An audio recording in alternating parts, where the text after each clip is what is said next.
الشیطان الرجیم بسم اللہ الرحمن الرحیم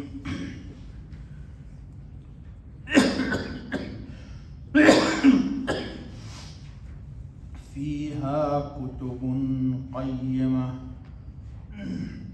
دوستو یہ سورہ بینہ کی آیت نمبر 3 پڑھی گیا۔ کل آپ کے سامنے آیت نمبر 2 ہی کی وضاحت ہوئی تھی۔ آیت نمبر 2 میں رسول کی صفت میں آیا مطہرہ، اور کتاب کی صفت میں آ رہا ہے آج کتب قیمہ۔ کل آپ کے سامنے بات آئی تھی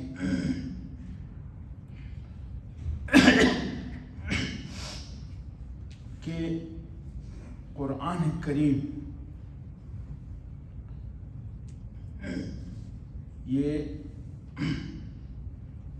پاک جگہ پہ لکھا ہوا ہے، لوح محفوظ ہو یا مومن مسلمان کے بچوں کا دل ہو یا آپ کا دل ہو جس میں قرآن کریم کی آیتیں صورتیں آپ کو یاد اور محفوظ ہیں، تو انشاءاللہ امید یہ رکھنی چاہیے کہ قرآن کی برکت سے ہمارے قلوب بھی اللہ پاک کر دے گا یا پاک رکھتا ہے، اور اللہ تعالیٰ پاک ہی رکھے۔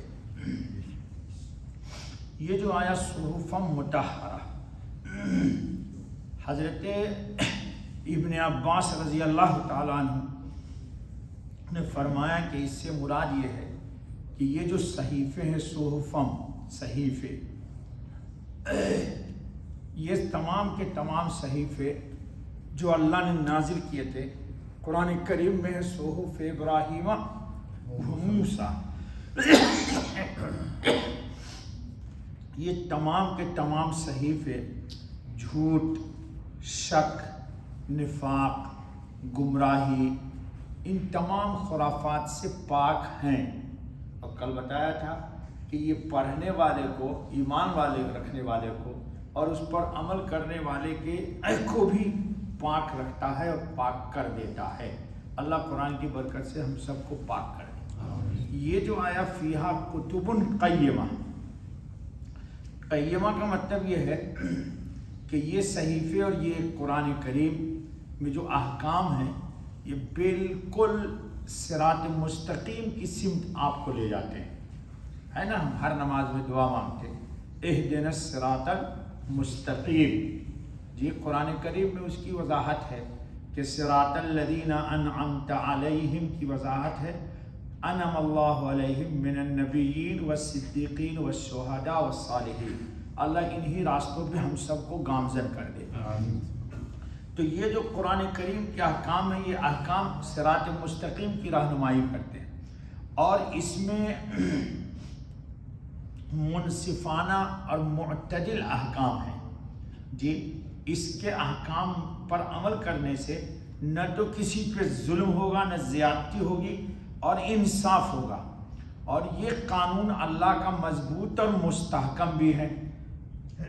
اور قیمہ کا ایک ترجمہ یہ ہے، دنیا میں لاکھ انقلاب آئے، حالات بدلیں، لیکن قرآن نہ بدلا جائے گا، قرآن نہ بدلا جائے گا۔ بدلنے والے بہت آئے جو اس دھرتی میں آج چلے گئے، اور آج وہاں وہ قبروں میں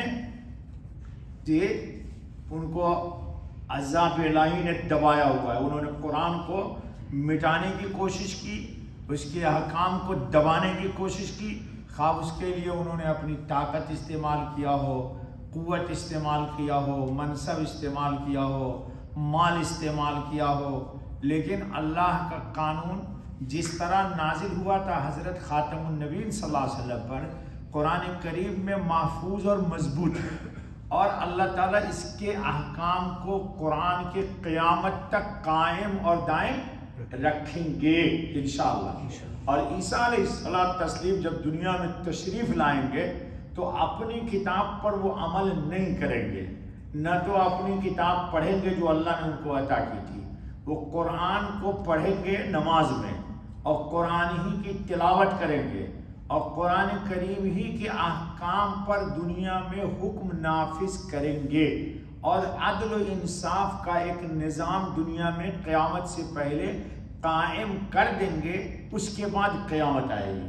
اس لیے بہت جلدی قیامت کا انتظار مت کیجیے۔ آج کل لوگ سب جس کو دیکھو ہر شخص کی زبان پہ انگلی، سب یہ علامات قیامت، یہ علامات قیامت۔ ابھی عیسیٰ علیہ السلام آئے نہیں، آپ علامات قیامت کو پیچھے پڑ گئے، پتہ نہیں آپ کو کیا ایمرجنسی جلدی لگی ہوئی ہے۔ جی عیسیٰ علیہ السلام آئیں گے، پورے قرآن کے نظام کو 100% اس دنیا پر، کل بھی میں نے بتایا تھا، نافذ کر دیں گے۔ دین اسلام کے سوا کوئی دین اس دھرتی پر باقی نہیں رہے گا۔ پھر دنیا کا نظام بدلے گا، شر و فساد آئے گا، پھر اس کے بعد بگاڑ آ جائے گا۔ پھر اللہ تعالیٰ قرآن کریم کو اوراق سے اٹھا لیں گے، لوگوں کے سینوں سے رات میں لوگ سوئیں گے تو سینے میں صبح میں ان کے قرآن نہیں ہوگا، اللہ کا نام لینے والا کوئی نہیں رہے گا، پھر قیامت آ جائے گی۔ اس لیے آپ لوگوں کو بہت ایمرجنسی ہے تو چلے جائیے کسی سمندر میں جہاں قیامت آ رہی ہے، ابھی ہم کو رہنے دیجیے دنیا میں۔ جی آپ لوگوں کو بہت جلدی لگی ہوئی، ہر شخص کے زبان یہ قیامت کی علامت ہے۔ ٹھیک ہے، تو ایمان اعمال صالحہ کے ساتھ قائم دائم رکھ، تھوڑے تھوڑے، یہ بھی تو علامات قیامت ہے کہ دیندار لوگ دین پر رہیں گے۔ تو فیہا کتب قیمہ، ترجمہ ہے اس میں لکھی ہیں کتابیں محفوظ۔ واہ، فیہا یعنی قرآن کریم میں اللہ تعالیٰ نے جتنا حکم تمام صحیفے میں نازل کیا، آدم علیہ السلام سے لے کے عیسیٰ علیہ السلام تک جتنے احکام ہیں وہ سب کا سب قرآن کریم میں موجود ہے۔ اس لیے یہ جس طرح ہمارا رسول جامع رسول ہے، اسی طرح یہ قرآن کریم بھی ہماری جامع کتاب ہے، تمام احکام کو اپنے اندر سمیٹی ہوئی ہے۔ یعنی قرآن کی ہر صورت گویا ایک مستقل کتاب ہے، یا یہ مطلب ہے کہ جو عمدہ کتابیں پہلے آ چکی ہیں ان سب کے ضروری خلاصے اس کتاب یعنی قرآن مجید میں درج کیے گئے ہیں۔ یہی مطلب ہے فیہا کتب قیمہ سے علوم و مضامین مراد ہیں، یعنی اس کے علوم بالکل صحیح و درست اور مضامین نہایت مضبوط اور معتدل ہیں۔ اس لیے قرآن کریم جب اچھی آواز میں کوئی پڑھتا ہے تو آپ کا دل کھنچ جاتا ہے، دل کھنچ جاتا ہے۔ میں نے بتایا تھا کہ دل کی سختی کا بھی ایک علاج قرآن کریم کی تلاوت۔ اللہ رب العالمین اس کتاب پر ہم سب کو 100% عمل کی توفیق عطا فرمائے۔ بس دوستو، سبحان اللہ۔